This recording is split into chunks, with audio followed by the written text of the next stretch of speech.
மேசராசி 3 கோடி பணம் வருமா 4 கோடி வருமா? அது அவங்கவுங்க ஜாதகம் பார்த்தது வருமானமே இருக்காது அப்படிங்கிறது தான் உண்மை. ஆனால் சின்ன ஒரு 24 வயசு ஒரு பையன் இருக்காரு.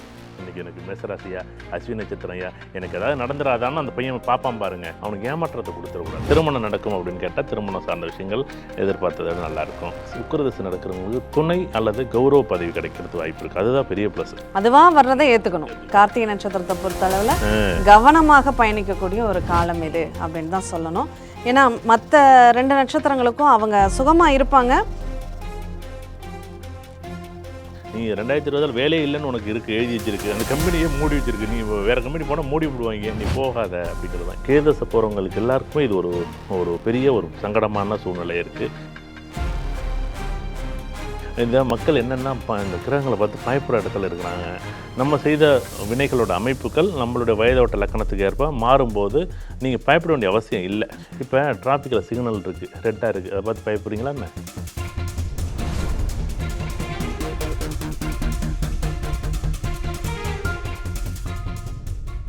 ஜோதிடத்தின் பரிணாம வளர்ச்சி ஏஎல்பி ஜோதிடம். ஏஎல்பியில படிங்க, உங்க வாழ்க்கை உங்க கையில. ஓம் சரவணபவ நேயர்கள் அனைவருக்கும் இனிய ஆங்கில புத்தாண்டு நல்வாழ்த்துக்கள். ஒவ்வொரு நட்சத்திரங்களுக்கும் எப்படி இருக்கும் அப்படிங்கிறத இன்றைக்கி பொதுவான பலனாக பார்க்க போகிறோம்.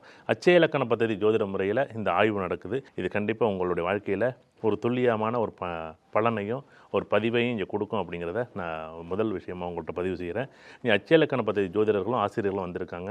அவங்களுக்கு இந்த 2026ஆம் ஆண்டு எப்படி இருக்கும் அப்படிங்கிறத பற்றி இன்றைக்கி பேசுவோம்.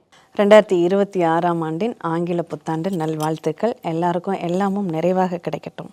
2026 உங்களுடைய வாழ்க்கையில் பெரிய அளவுக்கு மாற்றம், பெரிய அளவுக்கு வளர்ச்சி எல்லாரும் கொடுக்கணும் அப்படின்னு சொல்லிட்டு இறைவனை வேண்டிக் கொண்டு ஓம் சரவணபவ நேயர்கள் அனைவருக்கும் இனிய புத்தாண்டு நல்வாழ்த்துக்கள். இந்த ஆண்டு உங்களுடைய நிறைவான ஆண்டாக இருக்கட்டும். ஓம் சரவணபவ நண்பர்களுக்கு இனிய ஆங்கில புத்தாண்டு வாழ்த்துக்கள். என்ன இருக்கோ அதை அப்படியே சொல்லணும் அப்படின்னு தான் ஆசைப்பட்டிருக்கோம். ஒரு வருஷமும் நம்ம பார்க்கும்போது யூடியூப்பை திறந்தா அப்பா 2026 எப்படி இருக்கும் நம்ம பார்த்துக்கிட்டே இருக்கிறோம். இந்த அச்சய ராசியில் நீங்கள் என்ன சொல்ல போகிறீங்க? அச்சய இலக்கண பദ്ധதி ஜோதிடத்தில் நீங்கள் என்ன பண்ண போகிறீங்க? சின்ன ஒரு 24 வயசு ஒரு பையன் இருக்கார்.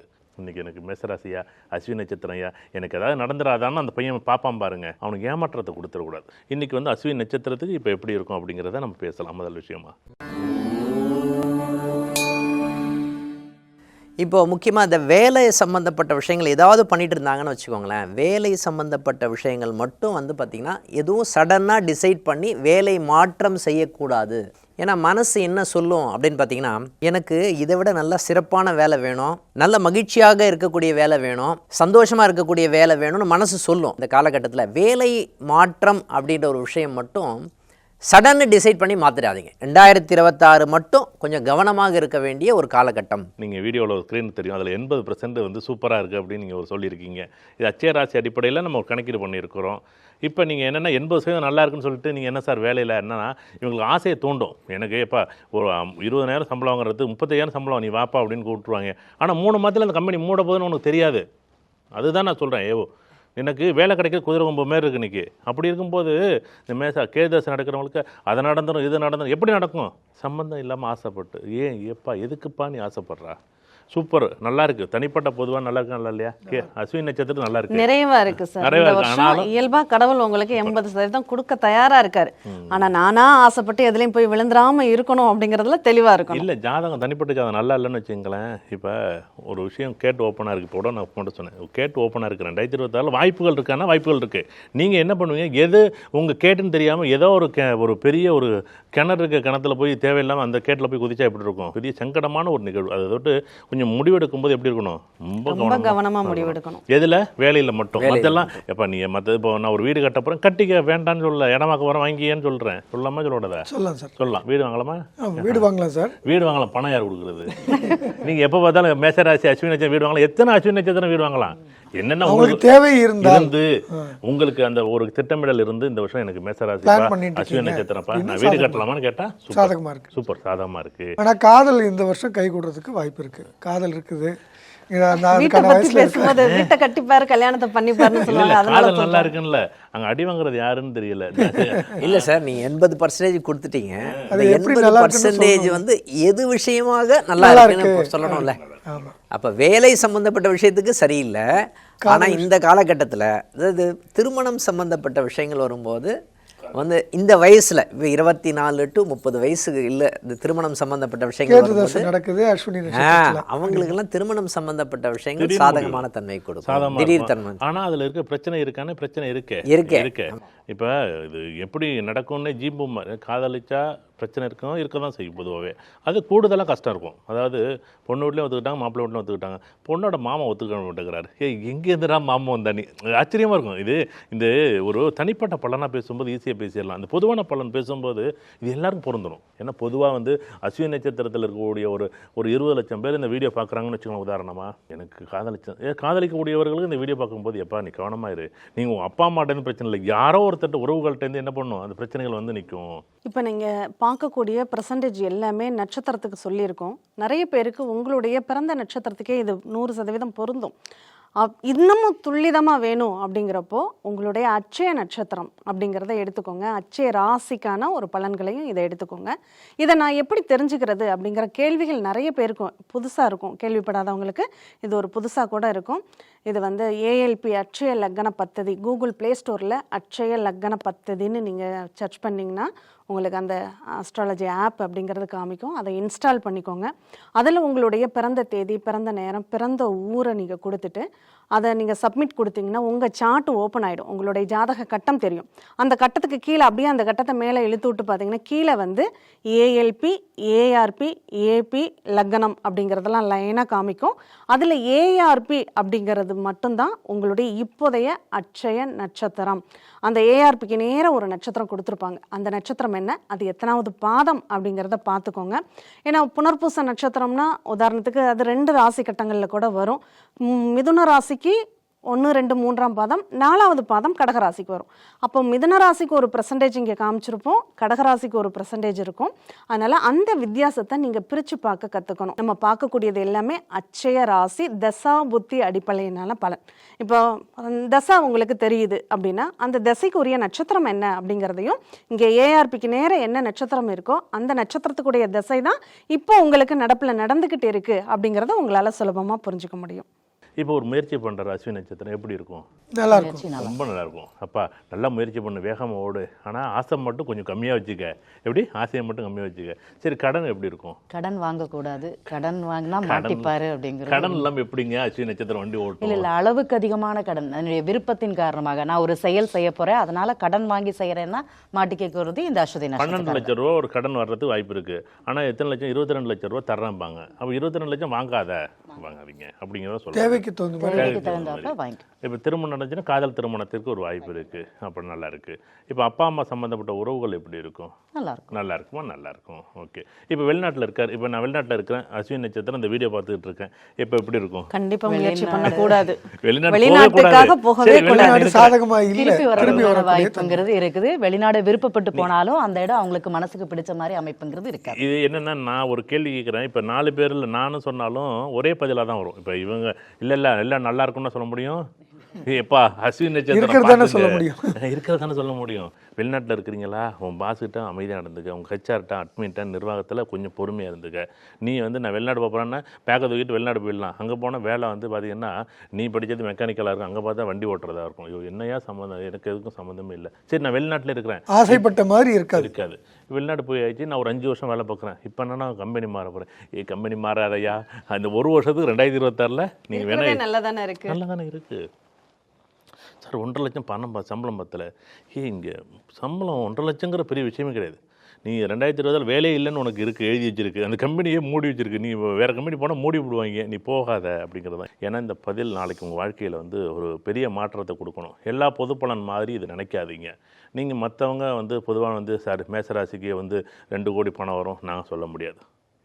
இல்லை மேசராசிக்கு 3 கோடி பணம் வருமா, 4 கோடி வருமா? அது அவங்கவுங்க ஜாதகம் பார்த்தது. வருமானமே இருக்காது அப்படிங்கிறது தான் உண்மை. ஆனால் கிடைக்கிறத வச்சு அவங்க சம்பாதிச்சுக்கிறது அது வர பெரிய விஷயம். என்னன்னா ஒரு மரம் வந்து இந்த வேலையை காலி பண்ணணும்னு தான் 2026 நீங்கள் கேதச போகிறவங்களுக்கு எல்லாருக்குமே இது ஒரு பெரிய ஒரு சங்கடமான சூழ்நிலை இருக்குது. 2026 இது முடிவு எடுக்காமல் இருந்தாலே நல்லா இருக்குமானா நல்லாயிருக்கும். நீ தனிப்பட்ட வாழ்க்கையில் நல்லா சாப்பிட்றீங்களா, நல்லா சந்தோஷமாக பேர் புகழ் வண்டி வாகனம் ஓகே ஓரளவு ஓகே. ஆனால் பொதுவாகவே மேசராசியை பொறுத்தளவுக்கு 2026 கவனமாக இருக்கணும்னு நம்ம முன்னாடி சொல்லியிருக்கோம், ஒரு வீடியோவில் பேசியிருக்கோம்.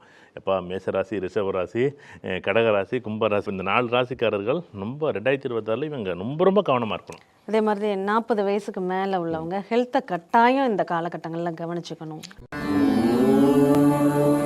பரணி நட்சத்திரம் எப்படி இருக்கும்? பரணி நட்சத்திரம் பொதுவாகவே இங்க நல்லா இருக்கு. நல்லா இருக்கு. விருப்பப்பட்ட பொதுவா நல்லா இருக்கு. பொதுவா நல்லா இருக்கு. எப்பா இப்பதான் பொதுவா நல்லா இருக்குன்னு சொல்லுவாங்க. இன்னும் கொஞ்ச நேரத்துல பாருங்க எப்பா வருமான குடும்பத்துக்குள்ள மாற்றம் இருக்கு. நல்லா இருக்குதுன்னு சொல்லிட்டீங்களே, அப்ப நான் வேலையை மாத்துறேன் எனக்கு அப்படிங்கறத அங்க செய்யக்கூடாது. வேலையை விட்டுட்டு வேற வேலைக்கு போவேன்னு முடிவெடுத்தாங்கன்னா வேலை கிடைக்காது அப்படிங்கிற சூழ்நிலையும் இருக்கு. சூப்பர். வேலையை ரிசைன் எப்போவுமே வந்து நிறைய பேர் என்ன பண்ணுவாங்கன்னா வேலையை ரிசைன் பண்ணிவிட்டு இன்னொரு வேலைக்கு தாண்டுவாங்க இல்லையா, அது பண்ணக்கூடாது. எனக்கு தகுதிக்கேற்ற வேலை இல்லைன்னு வேற போவாங்க, அதுவும் பண்ணக்கூடாது அப்படிங்கிறது உண்மை. குரங்கு கூட ஒரு பிடி பிடிச்ச பிறகுதான் இன்னொரு பிடியை விடும். அப்படிதான் நம்ம பண்ணணும். ஏன்னா அந்த பரணி நட்சத்திரம்னா சுக்கிரதசன்வாங்க. சுக்கிரதசன எல்லாருமே திங்க் பண்ணுறது டாப்பு அப்படின்னு சொல்லுவாங்க. இது வேலையை விட உங்கள் வருமானத்தை காலி பண்ணணும்னு தான் சுக்கிரதசை இப்போ முடிவு பண்ணியிருக்கு 2026. இப்போ போயிட்டு நீங்கள் வந்து ஏன்னா பணம் வரக்கூடாதுங்கிறது தெளிவாக இருக்குது. ஏன்னா கண்டிப்பாக இல்லை குடும்பத்துக்குள்ளே ஏதாவது ஒரு பிரச்சனை உண்டு பண்ணணும்னு ஒரு முடிவோடு தான் இருக்குது. குடும்ப சூழ்நிலை காரணமாக வேலையை விட்டுட்டு வரக்கூடிய சூழ்நிலைகள் இருக்கு. அதோட்டு 2026 இந்த பரணி நட்சத்திரம் இல்லை சுக்கிரதசை நடந்துச்சுன்னா ரொம்ப கவனமாக தான் இருக்கணும். தனிப்பட்ட ஜாதகம் நீங்கள் பார்த்தீங்கன்னா சார் 80% போட்டுருக்கு சார், எப்படி சார் நல்லா தானே சார் இருக்கணும், நல்லா தான் இருக்குது, இது எல்லாம் நல்லா இருக்கு, அதனால தான் நல்லா இருக்குன்னு சொல்றோம். சரி இப்போ வீடு வாங்கலாமான்னு ஒருத்தர் கேட்குறாரு, வாங்க மாட்டார். வீடு வாங்க முடியாது, இல்லை கடன் வாங்கி தான் வாங்க வேண்டிய கட்டாயம். கடன் வாங்குறது அப்படின்னு வச்சுக்கலாம், ஒரு 20 லட்ச ரூபா கடன் வாங்கலாம். ஆனால் 60 லட்ச ரூபா கடன் வாங்குவார். ஏன் அப்படி வாங்க கூடாதியா? அப்படி எப்படி இல்லை சார், வீடு வந்து இன்டீரியர் நல்லா பண்ணணும்னு நினைப்பார் இவர். ஆக்சுவலாக வீடே பிரம்மாண்டமாக தான் திங்க் பண்ணுவார். பெரிய அளவுக்கு பட்ஜெட் போடுவார். ஒரு 50 லட்ச ரூபாய் வீடு அப்படின்னா 1 கோடி ரூபாய்க்கு பிளான் பண்ணுவார். இது எல்லாமே வந்து பார்த்திங்கன்னா பிரச்சனை ஏற்படக்கூடிய தன்மை அப்படின்ற ஒரு நிகழ்வு நடக்கும். அதுதான் இப்போ நீங்கள் 2026 நம்ம இந்த சுக்கிரதசை நடக்கக்கூடியவர்கள் யாராக இருந்தாலும் நீ வந்து வருமானம் சம்மந்தப்பட்ட விஷயத்தில் கூடுதலாக ஒரு விஷயத்தை ஆட் பண்ணாத. சார் எனக்கு ஒரு வருமானம் இருக்குது சார், நான் இன்னொரு தொழில் செய்யட்டுமான்னு கேட்பாங்க. செய்யலாமா என்ன? கேட்கவே கூடாது, பேசவே கூடாதுங்கிறது அவங்களுடைய நிலை. ஆனால் இப்போ என்ன பண்ணுவாங்க, சுக்கிரதசை நடந்துச்சுன்னா ஓஹோன்னு இருக்கும், நீ பண்ணு அப்படிம்பாங்க. எப்படி சுக்கிரதசை ஏதாச்சும் பேசாமல் 1 லட்சம் 2 லட்சம் 5 லட்சம் சேர்த்து வச்சுருப்பா. இந்த காசை பிடுங்கிறதுக்கு இந்த விளம்பரம் பார்த்தீங்கன்னா உங்களுக்கு அப்படியே விளம்பரம் உங்களை சுற்றி உங்களுக்கு இழுக்கும். ஆஃபர்ல போட்டிருப்பாங்க, இந்த டைம்ல one day offer, year end offer. என்ன கடை வைப்பாங்கன்னு சொல்லுங்க? பிஸ்கட்டு, டி ஹோட்டலு, சின்னதாக ஹோட்டல் வைப்போம் சார், நான் தள்ளு வண்டியில் ஹோட்டல் வைக்க போகிறேன் சார், இளநீ கடை வைக்க போகிறோம். இளநீ கடை வைக்காதையா நீ, உணவு சம்மந்தப்பட்டது இந்த சம்மந்தப்பட்ட விஷயங்களை நீ அழகுக்கலை சம்மந்தப்பட்ட சூப்பர் பொட்டிக்கு சம்மந்தப்பட்டது இந்த மாதிரி விஷயங்களில் பிஸ்னஸ் மொதவாக பண்ணக்கூடாது. ஏப்பா 2026 சுக்கிரதசை நடந்துச்சுன்னா பிஸ்னஸ் சம்மந்தப்பட்ட விஷயம் நல்லா இல்லை, ஆரம்பிச்சிடாதீங்க அப்படிங்கிறது தான் முதல் விஷயம். மெயினாக இந்த பரணி நட்சத்திரத்துக்கே இயல்பாக இருக்கிற ஒரு நிகழ்வு சொல்ல வேண்டியிருக்கு. ஒன்று கணவன் இல்லைன்னா மனைவி, யாராவது ஒருத்தருக்கு தான் வருமானம் வரக்கூடிய அமைப்பு இருக்குது. யாருக்கு அதிகமாக சம்பாதிக்கக்கூடிய சந்தர்ப்பம் இருக்கோ அவங்கள விட்டு கொடுத்துட்டு மற்றவங்க கொஞ்சம் ரெஸ்ட் எடுக்கணும்னா ரெஸ்ட் எடுக்கிறது கூட நல்லதுன்னு சொல்லுவாங்க. இந்த ஒரு ஆண்டுக்கு முதலீடு போடாதீங்க, புதுசாக ஓடட்டும். இந்த படிப்பு சம்மந்தப்பட்ட விஷயத்தை பேசும்போது ரொம்ப கவனமாக இருக்கணும். படிக்கக்கூடிய பிள்ளைங்களுக்கு காதல் சம்மந்தப்பட்ட விஷயங்கள் ரொம்ப ஈஸியாக வந்ததாகும். ஒரு 16-17 வயசு ஒரு பெண்ணாக இருக்கலாம், ஆணாக இருக்கலாம். படிப்பு வந்து கண்டிப்பாக இந்த நேரத்தில் எதிர்பார்த்த மாதிரி இருக்குமானு இருக்காது. 2026 ரொம்ப கவனமாக இருக்க வேண்டியது. சுக்கிரதசை நடக்கிறவங்களுக்கு துணை அல்லது கௌரவ பதவி கிடைக்கிறது வாய்ப்பு இருக்குது. அதுதான் பெரிய ப்ளஸ். அதுவாக வர்றதை ஏற்றுக்கணும். ஃபைனான்ஷியல் ப்ராஃபிட் இருக்காது, ஆனால் கௌரவ பதவி மட்டும் இருக்கும். எப்போ நீ இதை வாங்கிக்க, உனக்கு கௌரவ தலைவர் போஸ்ட்டு கொடுத்துட்றேன் அப்படின்னு இந்த சுக்கிரதசைக்கு மட்டும் அதுதான் உட்காந்துக்கிட்டு ஆடும், அது உட்காந்துக்கிட்டு அதை சம்பாதிக்கும். ஆனால் கொஞ்சம் கவனமாக இருக்க வேண்டிய இடத்துல இருக்குது. பணம் கொடுத்துட்டு பின்னாடி பிடுங்கிறதுக்கு ஆளும் வந்துடும். அது ரெடியாக சார், கோயில் நிர்வாகம்னு சொல்லும்போது கோயில் பதவி கொடுத்துட்டு தூண்டி விட்டுரும். என்னென்னா அந்த தூண்டி விடுறதுனால இவங்க கை விட்டு செலவு பண்ணக்கூடிய சிச்சுவேஷன் கிரியேட் ஆயிடும். பணம் சம்பந்தப்பட்ட விஷயத்துல கொஞ்சம் கவனமாக இருப்பது நல்லது. திருமணம் நடக்கும் அப்படின்னு கேட்டால் திருமணம் சார்ந்த விஷயங்கள் எதிர்பார்த்ததை விட நல்லா இருக்கும். இப்போ வந்து உதாரணமாக நான் எதிர்பார்த்த கடன் எனக்கு கிடைக்கும் அப்படின்னா கடன் சார்ந்த விஷயம் நிறையவே எதிர்பார்த்த விட கிடைக்கும். வெளிநாடும் சாதகமாக இல்லை. சரி, இருக்கிற வேலையை விட்டுட்டு வெளிநாடு இருக்கிற விட்டு பறக்கிற ஆசைப்படுறது பரணி நட்சத்திரம். ஓவராலாக நல்லா இருக்கு அப்படின்னா பரணி ஜாதகர் நல்லா இருக்காரான்னா நல்லா இருக்காரு, எனக்கு சௌக்கியமாக தான் இருக்கான்னு. ஆனால் மற்ற விஷயங்கள் பொருளாதார விஷயங்களில் தான் அவருக்கு பாதிப்பு அதிகமாக இருக்குது. அடுத்து இந்த கார்த்திகை நட்சத்திரம் 1ஆம் பாதம்னு ஒரு மேசராசியில் ஒரு நட்சத்திர பாதம் இருக்குது. அப்போ அதுக்கு ஏதாச்சும் நல்லது சொல்லுவீங்களா? இது வரைக்கும் நல்லா இருக்குன்னு சொன்னீங்க, இது எப்படியா இருக்கும் அப்படின்னு பாருங்களேன். அது ஏன்னா பர்சன்டேஜில் ரொம்ப அவங்க ஸ்க்ரீன்லேயே பார்ப்பாங்க 40% தான் இருக்கும். அதனால கார்த்திகை நட்சத்திரத்தை பொறுத்தளவில் கவனமாக பயணிக்கக்கூடிய ஒரு காலம் இது அப்படின்னு தான் சொல்லணும். ஏன்னா மற்ற 2 நட்சத்திரங்களுக்கும் அவங்க சுகமாக இருப்பாங்க, பட் மற்ற நிகழ்வுகளில் பிரச்சனைகள் இருக்கும். இங்கே ஜாதகரே பிரச்சனைகளை சந்திப்பார் அப்படிங்கிற மாதிரியான ஒரு சூழ்நிலைகள் இருக்குது. அதே மாதிரி நம்ம வார்த்தை, இந்த கார்த்திகை நட்சத்திரம் 1ஆம் பாதம் வரும்போது ஆன்மீகம் சம்மந்தப்பட்ட விஷயங்கள்லாம் நல்லா இருக்கும் அவங்களுக்கு.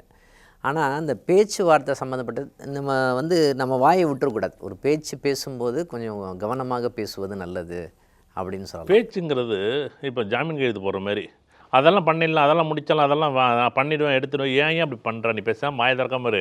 அந்த மீன் தூண்டில் என்ன பண்ணுவாங்கன்னா, புழுவை போடும்போது வாயை திறந்துச்சுன்னா மாட்டிக்கும் அப்படிங்கிற மாரி இந்த கார்த்திகை பஞ்சாயத்துக்கு போகிற இடத்துல நிற்கக்கூடாது.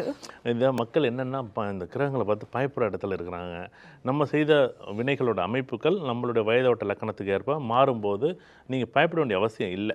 இப்போ டிராஃபிக்கில் சிக்னல் இருக்குது, ரெட்டாக இருக்குது, அதை பார்த்து பயப்படுறீங்களா என்ன? அங்கே பொறுமையாக நிற்கணும், அவ்வளோதான். அவ்வளோதான் கிரகம். ஒன்றும் நம்ம ஒன்றா நீங்கள் என்னமோ எங்கேயோ பண்ணியிருக்கோம், ஏதோ ஒன்று எந்த ஜென்மத்தில் எது பண்ணணும்னு தெரியாது. இந்த காலத்தில் நல்லதும் இருக்கும் கெட்டதும் இருக்கும். நல்லது வரும்போது மட்டும் நல்லது இல்லாதவங்க நான் இல்லை, அது கர்மா, காலம், விதி, தலையெழுத்து இப்படின்னு சொல்கிறோம். அது எப்படிங்க லாஜிக்கு? நீ அங்கே நல்லதும் நீ தான், கெட்டதும் நீ தான், அவ்வளோதான். நல்லதும் நீ தான் பொறுப்பு எடுத்துக்கிட்டா, கெட்டதுக்கும் நான் தான் பொறுப்பு. அது எப்போ எது செஞ்சோம் அப்படின்னு நமக்கு தெரியாது. அதை விட்டு பயமுறுத்துதல் பெரிய ஆச்சரியமாக இருக்கும். இதுதான் நடக்கும், இப்படி தான் இருக்கணும், யாரும் ஒரு அக்ரிமெண்ட் போட்டு ஒரு வார்த்தையை சொல்லாதீங்க. நம்ம ஊரில் சொல்லுவாங்க நாணயம்னு சொல்லுவாங்க, இல்லை ஒரு சொன்னால் சரியாக இருக்குங்க. அந்தமாரி நான் தரேன்ப்பா அப்படின்னு சொல்லிட்டேன், என்ன கொடுத்துடக்கூடாது அப்படிங்கிறது. அதே மாதிரி மைண்ட் வாய்ஸ்ன்னு சத்தமாக பேசிடக்கூடாது. அப்படிதான் பேசிக்கிட்டு மனசுல இதெல்லாம் பேசிடுறேன்னு சொல்லிட்டு ஓப்பனாக பேசுகிறேன்னு எல்லாத்தையும் பேசிடக்கூடாது. கொஞ்சம் கவனமாக இருக்கணும்னா கவனமாக இருக்கணும். இவங்களுக்கு வீடு சம்மந்தப்பட்ட விஷயங்களும் இப்போ புது வீடு கட்டுறதை விட பழைய வீடாக இருந்துச்சுன்னா நல்லாயிருக்கும் அப்படிங்கிற ஒரு விஷயம் இருக்கும். அதேமாரி இப்போ உதாரணமாக வேலை சம்மந்தப்பட்ட விஷயத்தை பற்றி பேசுவோம். எப்பயுமே கார்த்திகை நட்சத்திரம் 1ஆம் பாதமாக இருக்கும்போது வேலை சம்மந்தப்பட்ட விஷயம் எதிர்பார்த்த மாரி இருக்கானா இல்லை. இப்போ கார்த்திகை நட்சத்திரம் யாருக்கும் ஒன்று கொஞ்சம் போதான்னு பாருங்கள். வேலை சம்மந்தப்பட்ட விஷயத்தை இப்போ தான் உங்களுக்கு சூரிய தசையே ஸ்டார்ட் ஆகிடுது. வேலையில் எந்த மாற்றமும் பண்ணக்கூடாது, பண்ணாங்கன்னா அவங்க மாட்டிப்பாங்க. இருக்கிற வேலைங்கிறது சிறப்பு. இந்த ஒரு வருஷம் தக்க வச்சுக்கொள்வது நல்லது. இப்போ அஸ்வினி பரணி கார்த்திகை நட்சத்திரம் 1ஆம் பாதம் வரைக்கும் நீ வேலை சம்மந்தப்பட்ட விஷயம் முடிவெடுக்காத அப்படிங்கிறது தான் பொதுவாக சொல்கிறது. பொதுவாக மேஷராசின்னு சொல்கிறதுக்கு காரணம் அதுதான். அந்த 3 நட்சத்திரம் 9 நட்சத்திர பாதத்துக்கு 3 கிரகங்களுக்கும் தனியாக வேலை சம்மந்தப்பட்ட விஷயம் நல்லா இல்லை. எந்த முடிவு எடுத்துடாதீங்க அவசரப்பட்டு. ஏன்னா இருக்கிறத காப்பாற்றுறதுக்கு இங்கே பெரிய பிரச்சனையாக இருக்குது. என் கற்பனைக்கும் என் ஆசைக்கும் இங்கே எப்படி எல்லாம் சூழ்நிலைகள் ஒத்து போகும்னா ஒத்து போகாது. மூக்குக்கு மேல வர ஒரு கௌரவம் இதில் தான் பார்ப்பாங்க. இத்தனை வருஷம் இருந்தால் என்ன மதிக்கலை அப்படிங்கிற ஒரு தன்மையும் இப்போ தான் வரும். எப்போ நேரம் சரி இல்லாதப்போ தான் வரும். ஏஎல்பி ஜோதிடம் என்ன சொல்லுதுன்னா, ஆன்மீகம்ன்றது தனி, பரிகாரம் அப்படின்ற சொல்லப்படுகின்றது தனி. இப்போ ஆன்மீகம் சம்மந்தப்பட்ட விஷயத்த எல்லாமே பண்ணணுமா? கண்டிப்பாக இப்போ கோயிலுக்கு போகணும், விளக்கு போடணும், அதெல்லாம் பண்ணுங்கள். இதெல்லாம் என்ன அப்படின்னு பார்த்தீங்கன்னா டெபாசிட் மாதிரி, பேங்க்கில் போடுற டெபாசிட் மாதிரி. அது நாளைக்கு வேறு ஏதாவது நல்ல விஷயத்துக்கு யூஸ் ஆகுமானா கண்டிப்பாக யூஸ் ஆகும். ஆனால் இதுக்கு இதை பண்ணணும் அப்படின்னு கணக்கு போட்டு எதுவும் பண்ணாதீங்க, ஓகேங்களா? ஏன்னா அவர் அக்கௌண்டன்ட் கிடையாது, கடவுள் அக்கௌண்டன்ட் கிடையாது. அதனால சாமி கிட்ட தான் அது பண்ண எனக்கு இதை கொடுத்தா நான் உனக்கு இதை தரேன், இது கொடுத்தீங்கன்னா நான் மொட்டை போடுறேன்னுவாங்க. இல்லை சாந்தேவி, இவங்க கடவுளே நீ இதை அனுபவிக்கணும்னு சட்டம் போட்டதே அவர் தான். அவர்கிட்டே போயிட்டு நீ சட்டத்தால் மாற்று அப்படின்னா அப்படிலாம் கிடையாது. கடவுளே என்னென்னா நமக்கு இப்போ இவர் அடிக்கடி சொல்லுவார், ராமர் வனவாசம் போனார், அவரை மாற்ற முடியாத அவதார புருஷனாக இருக்கக்கூடியது. ஏன் அவரை மாற்றிக்கலன்னா அவரும் அது உட்பட்டது, நான் இருக்கிறேன் உனக்கு, நான் ஒரு நியதியை புரிய வைக்கணும்னு தானே அவர் புரிய வச்சார். ஏன் திருப்பட்டூரில் பிரம்மா வழிபட்டார், பிரம்மகத்தி எழுதினார், அவருக்கு தெரியாதா? அவருக்கு ஒரு தலையே போயிடுச்சு. அதுதான் ஆச்சரியம். என்னன்னா நானும் இந்த இடத்துல நான் தான் சட்டத்தை போட்டேன், நானும் விதிக்கு உட்பட்டு தான் நானும் இருக்கிறேன் அப்படின்னு கடவுளே சொல்லுது. அப்போ நம்ம கடவுளுக்கே இந்த விதிகள் பொருந்ததுன்னா மனிதர்களுக்கும் இது பொருந்துங்கிறது தானே கான்செப்ட். அதை நமக்கு உணர்த்துறது தானே இந்த கடவுள் அவதாரமாக நமக்கு ஒன்று உணர்த்துது. அதுலேயும் ஈசன் அவருடைய தலையை கொய்துட்டாரு, அதுக்கும் தண்டனை அவருக்கு கிடைச்சது பாருங்க. இப்போ அவர் இறைவன் தானே, அவர் தண்டனை கொடுத்தாருன்னு தப்பிக்க முடியலையே. இப்போ அதுவும் அவர் அது ஓடா மாறி அவ கையை விட்டு போகாம அவரும் பிச்சை எடுத்தார் இல்லையா, பிச்சாண்டவராகவும் நம்ம பார்க்குறோம். இப்போ ஒவ்வொன்றுமே நமக்கு உணர்த்தக்கூடிய நிகழ்வு. இது இவங்களுக்கு என்னைக்காச்சும் ஒரு மனிதர்களுக்கு இது புரியணும்னு தான் இந்த கடவுள் இப்படி ஒரு விஷயத்தை புரிய வைக்குது. அதோட பரிகாரம் அப்படிங்கிறது அவங்கவுங்க சூழ்நிலைகளை பொறுத்தது. நாங்கள் ஒன்றே ஒன்று சொல்கிறோம், பரிகாரம் நீங்கள் தான் பரிகாரம். நீங்கள் உங்களோட என்ன பரிகாரம்? மனமாற்றமும் மனமாற்றம் தான். இந்த மனமாற்றங்கிறது நீங்கள் நல்ல நேரம் இருந்தால் நீங்கள் சொன்னால் நான் கேட்பேன், நல்ல நேரம்லாம் நீங்கள் சொன்னால் கேட்பேனா? கேட்க மாட்டேன். ஏன்னா இது எல்லாத்தையும் மாற்றிட முடியும்னா நான் ஏன் அப்படி உட்காந்து பேசிகிட்டு இருக்கணும்? நான் ஒரு கடவுள் கேட்டேன், பரிகாரம் சார் அப்படின்னு. ஆமாம், பரிகாரம் பண்ணி எல்லாத்தையும் மாற்றோம்னா நானே எல்லாத்தையும் மாற்றிருப்பேனே, என் வாழ்க்கையை மாற்றிருக்க முடியுமே. எல்லாமே எனக்கு என்ன உட்பட்டதோ அவ்வளோதான் எனக்கு. இப்போ அவருக்கு என்ன உட்பட்டதோ அவருக்கு, இவருக்கு என்ன உட்பட்டதோ அவருக்கு, அவ்வளோதான். இது எல்லாமே நடக்கும் அப்படின்னா எல்லாமே மாற்றினான்னு நான் தான் கடவுளாக ஆகிடுவேனே, ஆகிடுவேனா? இல்லை, எதுவுமே மாற்ற முடியாதுன்னா கடவுள் எதுக்கு அப்படின்னு அடுத்த ஒரு கேள்வி வரும். என்னென்ன எதுக்கெல்லாம், அதுக்கு தான் நம்ம ஒரு பெரிய ஒரு பாடமே வச்சுருக்கேன். அப்பாவை மாற்ற முடியாது, அம்மாவை மாற்ற முடியாது, பிள்ளையை மாற்ற முடியாது, இயற்கையை மாற்ற முடியாது, இரவு போல மாற்ற முடியாது. இதை மாற்ற முடியுமா? இயற்கையை மாற்ற முடியுமா? காலத்தை மாற்ற முடியாது.